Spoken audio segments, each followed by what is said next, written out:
somente oração, nem o teu coração na presença de Deus derramar. Mas só pode fluir o que está a pedir quando tudo deixares voltar. Quando tudo perante o Senhor estiver e todo teu ser Ele controlar, só então há de ver que o Senhor tem poder quando tudo deixares voltar. Quando tudo perante o Senhor estiver e todo teu ser Ele controlar, só então há de ver que o Senhor tem poder quando tudo deixares voltar. Só então há de ver que o Senhor tem poder quando tudo deixares voltar. Nós iremos falar aqui sobre a ressurreição de Cristo e nós estamos aqui abordando o capítulo de número 16 do Evangelho, segundo escreveu o evangelista Marcos, tá bom? Então abra sua Bíblia comigo e vamos assim estar meditando no Evangelho de Marcos, capítulo de número 16. E eu quero convidá-lo para a gente falar sobre esse tema que é extremamente importante, né? A ressurreição de Cristo é, sem sombra de dúvida, um tema de grande importância para a igreja, tá certo? Para o povo de Deus. E por isso eu quero trazer esse tema também para você, na esperança de que Deus ele possa, não é, trazer aí ao seu coração a sua poderosa palavra e possa também edificar você, consolar você através das Escrituras. Como eu falei para os irmãos, as melhores notícias, né, as melhores notícias que nós ou o mundo já ouviu, elas vieram de um túmulo vazio, ou seja, o túmulo de Jesus. Porque sem a ressurreição de Jesus, o Evangelho não teria então terminado com boas notícias, mas teria terminado com más notícias. Teria terminado com uma história triste, não é? Mas a história da Páscoa, como eu falei para você, não termina com um funeral, mas sim termina com uma festa. O túmulo vazio de Cristo foi o berço da igreja, é onde a igreja vai nascer. E sabe qual é a maior prova, né, de que Cristo ele de fato ressuscitou? A maior prova é a existência da própria igreja. Observe que nenhuma outra pessoa, nenhuma outra coisa poderia ter transformado, né, os discípulos e aquelas pessoas que seguiam Jesus, que eram homens tristes, mulheres tristes, desesperadas, em pessoas tão radiantes, em pessoas tão alegres, em pessoas que foram inflamadas, né, com uma alegria sem tamanho, inflamadas de um novo valor. E por isso que nós pregamos Cristo, porque Cristo está vivo. Ele esteve morto e está vivo. Não um Cristo que esteve vivo e está morto, certo? Nós pregamos um Cristo que esteve morto, mas hoje está vivo. Nós anunciamos a ressurreição de Jesus, porque sem a ressurreição de Jesus não haveria cristianismo, não haveria igreja, pois a ressurreição é o coração da nossa fé, é o coração do cristianismo. O cristianismo, acima de tudo, é muito mais do que uma religião, é a religião da ressurreição.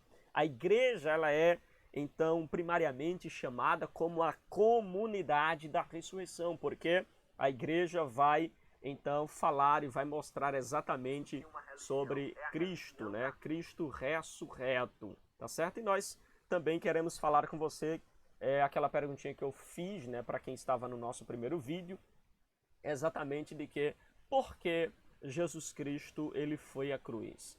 Por que Cristo teve que ressuscitar? Sabe por que Jesus ele foi entregue na cruz? Ele foi entregue por causa dos nossos pecados. E ele teve de ressuscitar por causa da nossa justificação. Amém? Conforme a gente viu em Romanos capítulo de número 4, verso de número 25. Porque, afinal de contas, um Salvador morto, ele não pode salvar ninguém, concorda? A ressurreição de Cristo dentre os mortos é a parte tão essencial do Evangelho quanto a sua mensagem do Evangelho. Então veja quanto a morte dele na cruz. Então a ressurreição é extremamente importante, tá certo? É extremamente importante a ressurreição de Cristo. Amém, querido? Deu para você entender até aqui esse ponto, não é, inicial aqui do nosso diálogo, da nossa conversa? Eu espero que você esteja entendendo aqui a mensagem de Cristo para você. Eu estou só verificando se o áudio está ok aí, né, para os irmãos, tá bom? Não sei se os irmãos estão me ouvindo bem. Se tiver, deixa só um ok aí, tá certo? De que estão me ouvindo bem aqui, né, acerca do nosso tema de hoje. Olha, querido, então a ressurreição ela é extremamente importante. A gente falou também sobre o livro de Atos, né? Nós vemos que a igreja no livro de Atos vem sempre dando ênfase nas suas pregações sobre a ressurreição de Jesus. Ela vai ser então um tema básico nas pregações dos discípulos. A ressurreição prova que Jesus Cristo também é aquilo que ele afirmava ser. A ressurreição de Cristo prova que ele era o Filho de Deus. Você vê isso também em Romanos 1, verso 4. Né? Havia dito aos seus discípulos também, Jesus havia dito a ele que ressuscitaria dentre os mortos, embora eles não tivessem compreendido o significado dessa verdade, ou seja, eles não tiveram compreendido o significado da ressurreição de Jesus, mas a gente sabe que Jesus ele havia predito a sua ressurreição muito antes dele ir até a cruz. Ele havia falado para os discípulos, pregado para os discípulos, dado vários exemplos de que ressuscitaria, mas os discípulos não entenderam. Observem também que as próprias mulheres, nem as mulheres que também ficaram ali, né, ao redor do ministério de Cristo, nem elas também acreditaram. Observem que elas foram logo cedo no sepulcro, mas elas não foram para encontrar um Jesus ressuscitado. Elas foram com óleos, com unguento, para embalsamar, ou terminar de embalsamar, fazer aquilo que José de Arimateia e Nicodemos já havia feito.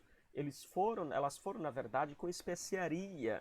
Não é? Elas foram com essas especiarias para terminar, então, o embalsamento de Jesus, né? Que é exatamente terminar o serviço que José de Arimateia e Nicodemos havia feito um pouco às pressas. Então elas foram lá dar um retoque, né? Um toque feminino, fazer as coisas com mais delicadeza, com mais organização, e é isso que elas vão fazer. Quando combinamos os relatos dos 4 evangelhos e vemos então uma ordem, né? Seguindo então a ordem, né, das possíveis aparições de Jesus, quando a gente vê cada evangelho e vê como Jesus foi aparecendo, né, após a sua ressurreição, a gente percebe que primeiro ele apareceu para Maria Madalena. Depois a gente vê Jesus também aparecendo a outras mulheres. E ele vai então aparecendo também a Pedro, ele vai aparecer a 2 discípulos no caminho de Emaús, e também o texto diz que ele vai aparecer aos 10, né, aos 10 discípulos que estavam lá reunidos, e Jesus então vai aparecer também aos 10 discípulos. Então você vê que Jesus, à medida que, quando ele ressuscitou, ele foi aparecendo então às pessoas, né, às mulheres, aos discípulos, a outras mulheres que estavam também participando deste momento ou presenciando esse momento da ressurreição. Então, eles foram então sendo aí abençoadas, né, abençoados por Deus a partir então deste momento da ressurreição, porque elas foram as primeiras a verem, a testificarem, a contemplarem, não é, a ressurreição de Jesus Cristo. Eu gostaria também de destacar, né, que quando Maria Madalena, né, a mãe de Tiago, Salomé e também a mãe de Joana, né, elas saíram para ir ao túmulo, nós percebemos que elas saíram de madrugada, ainda estava escuro, e quando elas chegaram lá no túmulo já era de manhã, né, já era no amanhecer. E aí a gente percebe o seguinte, né? Sua primeira surpresa ao chegar no túmulo de Jesus foi que aquilo que havia preocupado elas ao longo do caminho não era um empecilho. Elas pensaram, quem nos removerá a pedra quando a gente chegar lá? Só que elas tiveram uma grande surpresa ao chegarem lá no sepulcro, porque ao chegarem no sepulcro, elas perceberam que a pedra já havia sido removida. Olha que maravilha, não é? Elas então não teriam com que se preocupar, porque na verdade a pedra já havia sido removida. Isso é maravilhoso, não é? Ou seja, a pedra já havia sido rolada de frente do túmulo. Você vê isso então no Evangelho de Mateus, né, que é um texto paralelo a esse, Mateus 28. De modo que elas conseguiram entrar no túmulo, né, sem qualquer empecilho.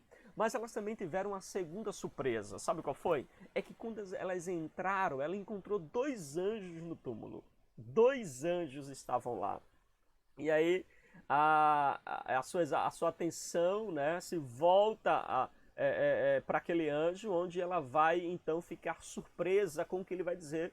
Ele vai dizer para ela, vocês estão procurando entre os mortos aquele que vive? Não, gente, ele já ressuscitou. E dá mais uma orientação para ela, não é? E aí ela teve então uma outra surpresa, que é essa transmissão de mensagem dos anjos para ela. Um evangelista vai dizer que tinha um, outro vai dizer que tinha 2, não é? E aí vai do ponto de vista de como foram relatados para eles. Mas o fato é que havia 2 anjos que transmitiram então a mensagem para essas mulheres. E aí a gente vê que elas ficaram surpresas com a mensagem que o anjo deram para elas, não é? E não é de se admirar que as mulheres elas viessem então ficar surpreendidas, né? Viessem ficar então atemorizadas. A mensagem era que Jesus não estava lá, aleluia, havia ressuscitado. E que ele também iria diante dos seus discípulos para a Galileia. Aleluia. Essas mulheres, querido, foram as primeiras pessoas a proclamar a mensagem maravilhosa da ressurreição de Jesus. É interessante nós observarmos que o anjo transmitiu uma palavra específica de encorajamento para Pedro. Ide e dize a Pedro, né? Ou seja, né? Convém lembrar a Pedro exatamente tudo isso que está acontecendo aqui. Avisa que eu vou adiante deles e avisa a Pedro. Ela pede para dar esse detalhe, né? O anjo pede para dar esse detalhe aí a respeito do próprio Pedro. E observe que isso é encantador, é maravilhoso a gente ver isso. Veja comigo o verso 7. Mas ide dizer aos discípulos e a Pedro, que ele vai adiante de vós para a Galileia. Lá o vereis como ele vos disse. Aleluia! Louvado seja o nome do Senhor Jesus. Convém lembrar, querido, que Marcos ele escreveu, né, o seu evangelho com a ajuda do apóstolo Pedro, né? Com a ajuda do apóstolo Pedro. E por isso que ele está a par desses detalhes. Maria Madalena, então, correu para contar a Pedro e a João o que havia descoberto, o que ela havia visto ali no túmulo, né? E se demorou um pouco no túmulo depois que eles partiram, né? Porque os discípulos foram lá averiguar, e aí Maria Madalena se demorou um pouco lá, ficou surpresa com tudo o que aconteceu. Os discípulos saíram lá do túmulo, né? E ela ficou lá, demorou mais um pouco. E foi aí, então, que o evangelista João vai nos narrar que Jesus também apareceu para ela. Ah, querido, o julgar por sua conversa com Jesus, né? Temos logo uma impressão, se você ler direitinho lá o evangelho de João, que ela ainda também não havia compreendido por inteiro. Ela ficou meio confusa, não é? E não é para menos, ela ficou sem entender, não é? Como foi isso aqui? Ele ressuscitou, não é? Embora ela fosse uma seguidora de Cristo, vê-lo ressurreto, né, admirou-a, trouxe uma surpresa para ela. E é aí que ela pôde então entender que entender que Cristo havia ressuscitado, que Cristo de fato estava vivo, né? Que Cristo de fato agora apareceu pessoalmente para ela.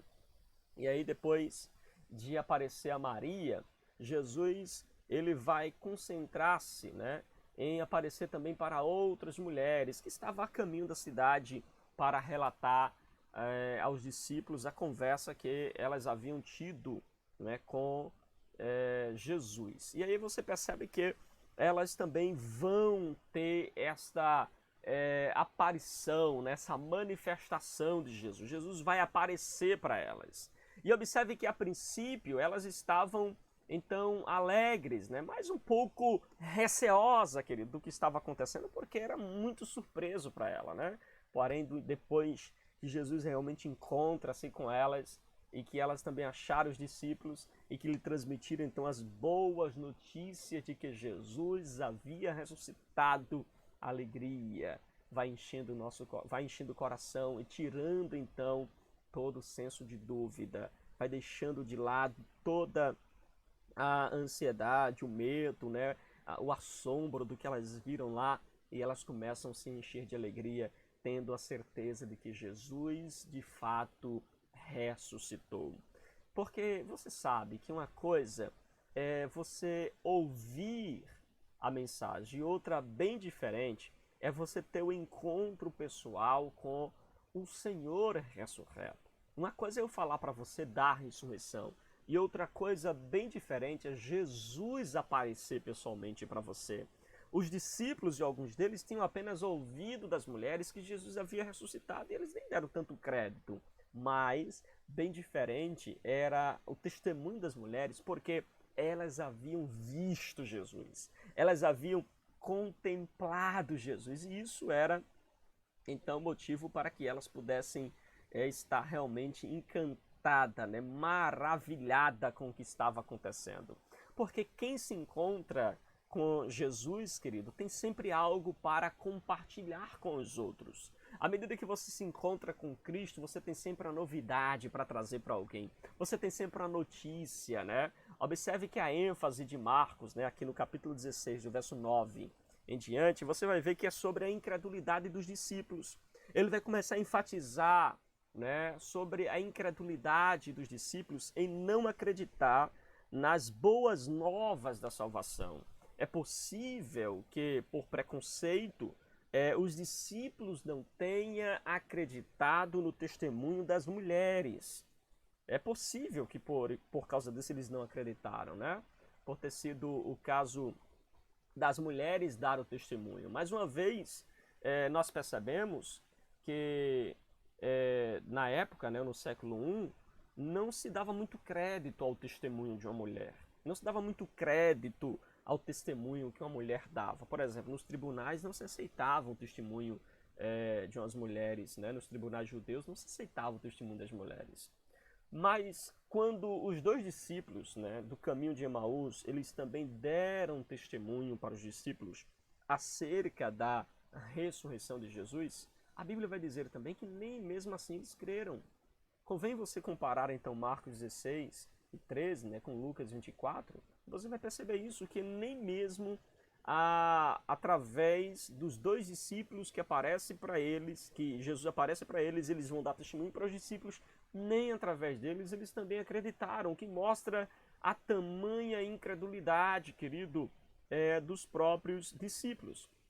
É verdade que quando a gente ler o texto com mais detalhe, a gente percebe que ficaram um pouco divididos, né, com dúvidas, né? Até o próprio Jesus aparecer para eles mesmos, mas eles ficaram com dúvida.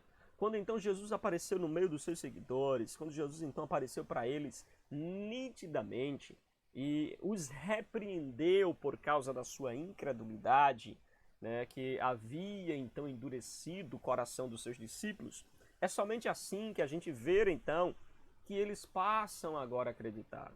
Com isso, deixou claro que as testemunhas de sua ressurreição eram absolutamente confiáveis, de que eles deveriam ter acreditado no testemunho das mulheres, no testemunho dos discípulos. A expressão os 11 aqui em Marcos 16, verso de número 14, precisamos entender que significa simplesmente os apóstolos, né? Pois haviam 10 deles reunidos nessa ocasião, e uma vez que Tomé ele não estava presente nesta reunião. Você vê isso através do João capítulo 20, de que Tomé não estava presente aqui.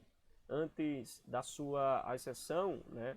Ou seja, 40 dias depois da sua morte, o Senhor deu então várias incumbências, várias missões, várias responsabilidades, várias tarefas, várias ordens, né? Aquilo que a gente chama no Evangelho de a comissão, né? E aí a gente percebe que a comissão de Marcos apresentada por Marcos, né? Provavelmente mostra então essa grande comissão proferida por Jesus no Monte da Galileia, para que os discípulos agora pudessem cumprir essa missão. Nesta comissão que Jesus dá para eles, Jesus chama a atenção deles para a mensagem central, né, do ministério. E também Jesus ofereceu para ele credenciais que iriam provar que de fato eles eram discípulos de Cristo. Ou seja, Deus deu para eles poderes miraculosos que eles poderiam operar para que autenticasse a identidade deles. A mensagem é o Evangelho, mas as boas novas da salvação, né, pela fé em Jesus Cristo, que era então a mensagem central pregada pelos discípulos, a gente percebe que o ministério dos discípulos é compartilhar a sua mensagem. É compartilhar a mensagem não apenas entre eles em Jerusalém, mas em toda a Judéia, em toda a Samaria e até os confins da terra. Eu sei que numa leitura superficial do Evangelho de Marcos, no capítulo 16, verso 15, quando o texto nos fala a seguinte expressão, no verso de número 15, ide por todo mundo e pregar o Evangelho a toda criatura, e o verso 16 diz assim, quem crer e for batizado será salvo, quem não crer, quem porém não crer será condenado. Eu sei que com a leitura superficial de Marcos 16 e 15, aqui nesse texto, 15 e 16, né, pode nos dar a entender que, a fim de ser salvo, é preciso que o pecador também seja batizado. Mas observem que essa interpretação de que para ser salvo precisa ser batizado é uma interpretação incorreta, que não pode ser defendida a partir desse texto. Uma vez que nós observamos a ênfase, né, é sobre o crer e não sobre ser batizado. Se uma pessoa não crê, mesmo que seja batizada, essa pessoa está condenada. Então perceba que a ênfase não é no batismo, a ênfase é no crer. Você tem que crer, né? Veja aí o texto como é que diz. Quem crer e for batizado, será salvo. A ênfase é no crer. Quem crer é salvo. E, consequentemente, ele vai ao batismo. Mas não é quem é batizado é que é salvo. Preciso que você entenda isso aqui para não pregar a ideia de que a pessoa ela precisa ser batizada para ser salvo. E uma das maiores provas disso é o fato que aconteceu quando Jesus estava na cruz. Quando o criminoso arrependido olhou para ele e disse, Senhor, lembra-te de mim quando entrares no teu reino. Jesus não olhou para ele e disse, querido, que pena que eu não posso te dar a entrada no meu reino, afinal de contas você ainda não é batizado. Você é batizado? Não, então desce da cruz primeiro. Como vai descer da cruz? Se ele está sendo crucificado. Então veja que o batismo não é uma condição para a salvação, tá certo? A igreja primitiva, embora elas batizassem, observem que a igreja primitiva esperava que os cristãos fossem batizados, que eles deveriam realmente descer as águas. Paulo fez isso e vários outros apóstolos, mas não como condição para a salvação. Quando Deus enviou Moisés para desafiar o faraó no Egito, Deus também lhe deu alguns milagres que poderiam então realizar como evidências ou credenciais divinas de que Moisés de fato era enviado por Deus. Ele era então um embaixador de Deus no Egito. Não é? O mesmo também aconteceu com outros profetas. A gente vê acontecer com Elias e com outros profetas como Eliseu. Né? A gente vê também acontecer com os apóstolos, que Jesus deu para eles a mensagem, mas deu também para eles sinais que iriam corroborar, né, com a mensagem, ou seja, queria dar provas evidentes de que de fato Jesus havia chamados ou convocado eles para o santo ministério da pregação. Vale lembrar que os milagres por si mesmo não prova que uma pessoa foi enviada por Deus, viu? Vou repetir, os milagres por si mesmo não prova que uma pessoa foi enviada por Deus, pois a sua mensagem, ela deve ser fiel à palavra de Deus. Se você ler com cuidado 2 Tessalonicenses 2 e Apocalipse capítulo 13, você vai perceber que um dos grandes feitos, não é, dos falsos profetas, dos falsos mestres, daqueles que virão então se apresentando como se fosse o Cristo, é realizar milagres. Então, os milagres não autenticam, né? Nem sempre vai autenticar. Ou seja, fazer milagre não significa dizer que a pessoa é de Deus, porque existem muitas pessoas que fazem também falsos milagres. E só lembrando para você, quando a Bíblia fala de falsos milagres, não é um milagre, não é algo que não aconteceu. Quando a Bíblia fala de falsos milagres, é milagres que de fato aconteceram, mas por ser realizada por uma pessoa que vive na iniquidade, no pecado, distante de Deus, uma pessoa que não prega fielmente a palavra de Deus, este milagre realizado por esta pessoa, ela se torna então um falso milagre. Amém? Você entendeu isso? Importante que você entenda isso, tá bom? E aí a gente percebe que a maioria, né, dos sinais que Marcos ele vai relacionar aqui nessa passagem, eles ocorreram no tempo dos apóstolos. E se encontra também alguns deles registrados no livro de Atos dos Apóstolos, né? O caso que chega mais perto, por exemplo, de alguém pegar uma serpente, é exatamente aquela experiência que Paulo ele vai ter lá em Malta, lembra? Em Atos 28.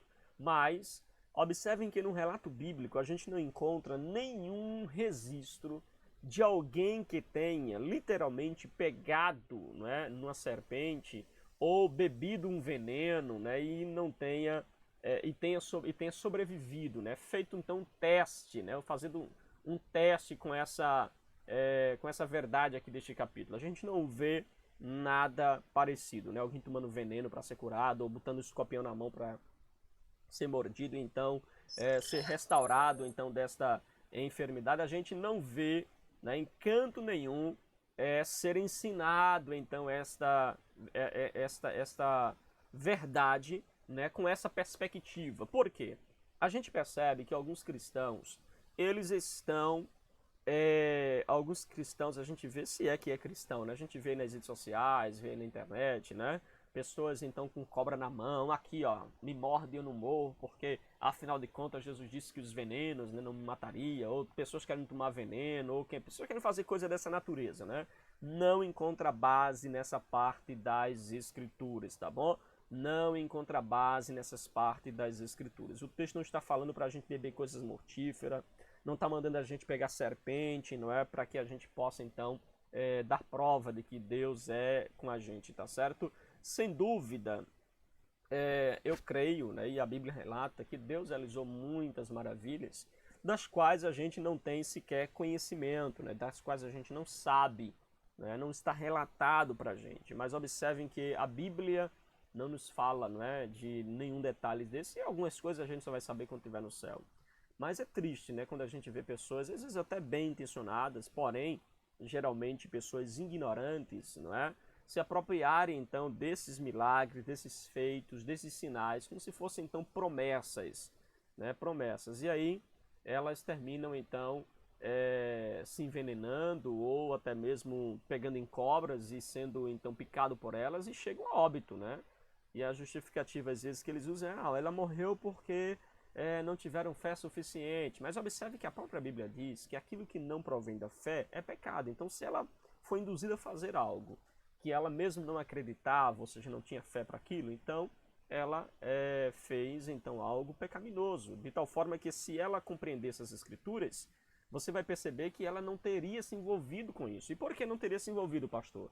Porque ela sabe que aquilo que ela faz e que não é por fé é então pecado, né? e aqui fica um alerta para mim, um alerta para você. Quem pega em serpente só para provar sua fé está caindo, né, na mesma tentação que Satanás apresentou a Jesus no alto do templo, dizendo: lança-te daqui abaixo e Deus dará ordem aos seus anjos para te guardarem, não é? Se você pega em serpente, se você toma veneno, né, dizendo para provar que Deus, né, vai realizar esse milagre aqui de Marcos, é como se fosse uma promessa, ele diz aí: se beberem, né, alguma coisa mortífera não lhe fará dano algum, para tentar, achando que esse versículo é uma promessa, né? Pode ter certeza que você não ficará vivo para contar a história, viu? Não faça tal coisa, porque com certeza você não ficará vivo para contar a história, né? Na verdade, o que Satanás ele disse para Jesus, né? Tira-te daqui, né, do alto, para que Deus ele venha cuidar de ti, para que Deus ele venha então te sustentar, né? Aqui o inimigo está dizendo assim: olha, eu quero que você ostente a fé que você tem. E observem que Deus em nenhum local na Bíblia vai então nos orientar a ostentarmos a nossa fé. Deus não vai nos orientar a ostentarmos aquilo que Ele nos deu, querido. Deus não mandou a gente ostentar a nossa fé, né, obrigando Deus a realizar milagres, muitas vezes até desnecessário, não é? Jesus, então, recusou-se, querido, a tentar Deus. Perceba que ele disse: não, reda de mim, Satanás, porque está escrito, e ele vai repreender o diabo, né? Deus, ele cuida dos seus filhos, sem sombra de dúvida. Deus, ele cuida dos seus filhos quando estes, de repente, se encontram em uma situação de perigo. Mas ele precisa estar em perigo por causa da vontade de Deus, e não porque eles mesmos entraram na cena de perigo, porque eles mesmos, pela sua insensatez, entraram então em perigo, não é? Então é preciso que você tenha isso em mente, tá certo? É preciso que você compreenda esta verdade. Nós vivemos pela fé, mas não pela sorte, né? Nós cremos em Deus, mas nós não tentamos o Senhor. Amém? Deixe-me falar agora sobre uma outra parte aqui do Evangelho, né, que é o verso de número 19, verso de número 20, para a gente encerrar a nossa pregação de hoje, o nosso estudo de hoje no Evangelho segundo escreveu o evangelista Marcos, tá bom? Queridos, no verso de número 19, no verso de número 20, nós encontramos então a ascensão do servo, ou seja, Jesus agora sendo elevado aos céus e recebido no céu e sentando-se então à destra de Deus. Isso aqui é maravilhoso, não é? O encerramento do Evangelho não poderia ser diferente. O Espírito Santo fez exatamente que acontecesse exatamente como Ele queria, mostrando para a gente, não é, esse fato extraordinário de que depois que Cristo cumpriu sua missão aqui, morreu, ressuscitou, Ele agora revelou seus discípulos, a multidão, a mais de 500 pessoas, e agora Ele vai ser então levado aos céus, que se chama a ascensão de Jesus, né? O Evangelho de Marcos apresenta um paralelo extraordinário, né, com a passagem do servo relatada lá em Filipenses capítulo 2. Em Filipenses 2, né, a Bíblia fala que ele veio como servo, e observe que Marcos, né, vai falar do verso 1 ao verso 3 exatamente isso. Em Filipenses também diz que ele foi a uma cruz, né? Que ele morreu numa cruz, ele veio para ser morto em morte de cruz. E observe que Marcos 14, 15 também fala sobre isso. E observe que Filipenses 2, verso 9, fala que ele foi exaltado à glória, a mesma coisa que a gente encontra também em Marcos capítulo de número 16. A gente vê então Jesus sendo exaltado à glória. Observem, querido, que isso é um fato muito perspicaz, importante que a gente entenda aqui no Evangelho, né? Porque tanto Marcos quanto o próprio apóstolo Paulo, eles vão enfatizar a necessidade do povo de Deus levem essa mensagem a todas as nações, que pregue essa mensagem a todas as nações. Observem que em toda parte da Escritura você vai ver essa ênfase de nós compartilharmos a nossa fé, com a garantia de que Deus opera na vida dos cristãos e também Deus opera por meio dos cristãos. Por isso, nós precisamos proclamar e anunciar a mensagem de Cristo, que ele morreu, mas ressuscitou. A exceção de Jesus, ela vai marcar então a conclusão do seu ministério terreno, vai marcar então a conclusão do seu ministério na terra, mas também mostra o seu ministério no céu. Observem que Jesus não para, viu? Como sumo sacerdote, como advogado do seu povo, ele agora trabalha nos céus em nosso favor, em nossas vidas. Observe que o texto diz que ele sentou-se à destra de Deus, ou seja, ele está em um local de honra, ele está num ambiente ou num local de glória, né? Jesus, ele é, então, conforme diz Hebreus, né? Melquisedeque, o rei da justiça, o rei da paz. Ele está, então, sentado à destra de Deus, onde ele governa juntamente com o Senhor e é o nosso advogado, né? Um dos seus ministérios no céu é também capacitar o seu povo a fazer a sua vontade, a fazer os seus desígnios. Nada mais é apropriado, não é? Do que o próprio evangelho, né, que fala do servo, terminar com uma referência ao trabalho, né? Esse evangelho que fala do servo termina exatamente mostrando Jesus no céu como servo ainda trabalhando por nós.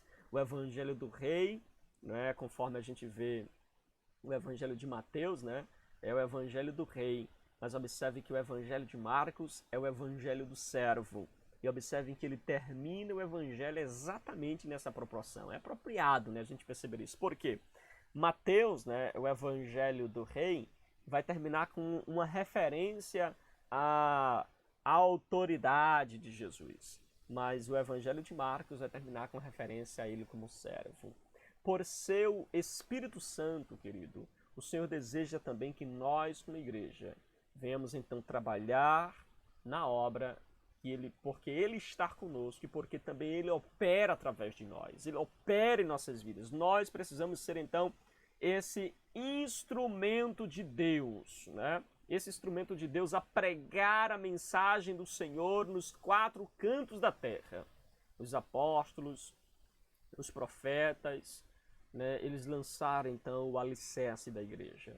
Paulo vai dizer isso em Efésios 2, verso 20, que os apóstolos, eles lançaram o alicerce da igreja. O trabalho foram, então, concluído, né, com sinais, com milagres, com prodígios, mostrando, de fato, a missão que eles receberam. Mas o trabalho do Senhor não cessou. Ele continua operando em seu povo e por meio dele, para salvá-lo, então, deste mundo perdido, né, salvá-lo, então, deste mundo pecador. Observem que seu servo e o filho, né? Observem que Deus e o Filho, seu servo, né, que é revelado aqui no Evangelho de Marcos, observem então que ele vai exatamente cumprir este propósito. Ele vai então cumprir as suas metas, salvar a humanidade, libertar o homem pecador. Observem que Jesus voltou para o céu, mas Deus tem ainda aqui na terra os seus filhos que vão dar continuidade, que vai então ser seus servos aqui na terra, que vai estar aqui então, devem estar à disposição do Senhor para trabalhar para Ele, né? E observem que nós cristãos temos então esse enorme privilégio de trabalhar lado a lado com o Senhor. Que nós possamos, querido, tomar a nossa grande responsabilidade, a oportunidade que Deus nos dá, de então levar a mensagem do Evangelho para todo mundo, pois o próprio Filho de Deus se fez homem, veio aqui não para ser servido, mas ele veio aqui e ele mesmo declarou que veio para dar a sua vida em resgate por muitos. E observe então que nós devemos fazer o mesmo. Eu quero encerrar essa palavra fazendo uma pergunta para você. Nós estamos aqui para ser servido ou nós estamos aqui para servir? Estamos servindo ou estamos esperando os outros nos servirem? Que Deus nos ajude, não é? Que possamos seguir o exemplo dos discípulos. Os discípulos de Jesus, eles partiram dali, pregaram por toda parte. O Senhor cooperou com eles, confirmando as palavras que eles pregavam por meio de sinais, né? A pregação do Evangelho foi realizada, né, com poder. A palavra de Deus foi pregada com autoridade, a mensagem foi pregada aos ouvidos e a mensagem também foi pregada aos olhos através dos milagres, dos feitos. Esses cristãos, revestidos com o poder do Espírito Santo, mesmo perseguidos, mesmo empobrecidos, mesmo despojados de poder militar, despojado de influência política, eles então empunharam a bandeira do Evangelho, proclamaram com desassombro a mensagem da ressurreição, aleluia, e conquistaram o mundo com o poder do Evangelho. Cabe agora a mim e a você fazer o mesmo, que nós possamos incendiar o mundo com a mensagem do Evangelho.